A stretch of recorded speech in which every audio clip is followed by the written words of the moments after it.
La nuit était tombée depuis longtemps. Dehors, le vent soufflait doucement, faisant vibrer les volets.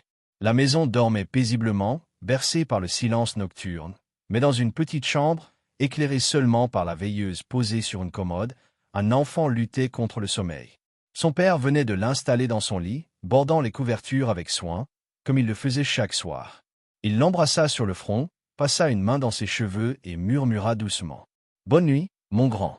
Fais de beaux rêves. » Mais ce soir-là, l'enfant ne répondit pas. Ses grands yeux sombres, brillants d'inquiétude, fixaient son père avec intensité. « Papa » chuchota-t-il d'une voix tremblante. Le père fronça légèrement les sourcils. « Qu'est-ce qu'il y a? Tu veux que je laisse la porte entr'ouverte » Le garçon secoua la tête, les mains crispées sur la couverture. « Tu peux regarder sous mon lit » Un sourire amusé étira les lèvres du père.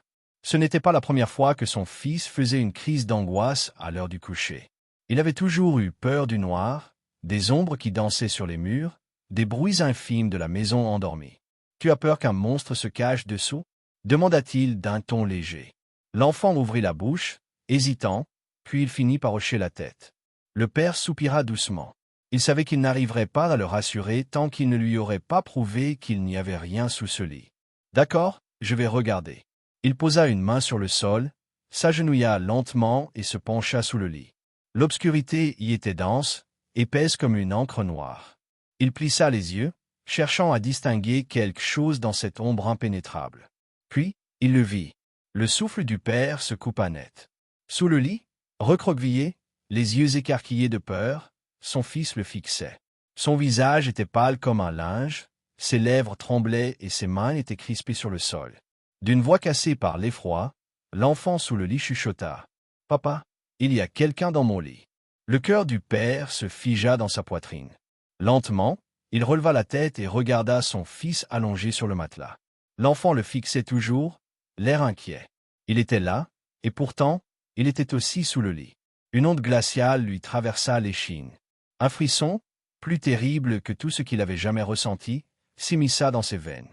Il ouvrit la bouche pour parler, pour demander une explication, mais aucun son n'en sortit. Son regard fit l'aller-retour entre le garçon sous le lit, tremblant, et celui sur le matelas, immobile. Lequel était le vrai? Il sentit son estomac se tordre. Son instinct lui hurlait de fuir, mais son corps refusait d'obéir. Puis, un bruit brisa le silence. Un grincement, presque imperceptible. Le lit venait de bouger. Le garçon allongé sur le matelas venait de remuer légèrement. Le père sentit une présence derrière lui. Quelque chose, juste au-dessus de lui. Lentement, trop lentement, il sentit une respiration rauque et sifflante effleurer sa nuque. Son sang se glaça.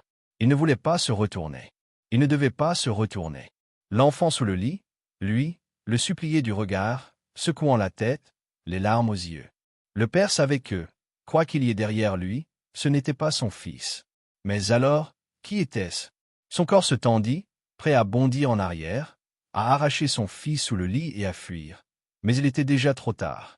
Une main froide et décharnée vint se poser sur son épaule. Puis tout devint noir. Moralité. Parfois, ce qui nous rassure est ce qui nous trompe. La véritable horreur ne vient pas toujours de l'obscurité, mais de ce que nous croyons y voir.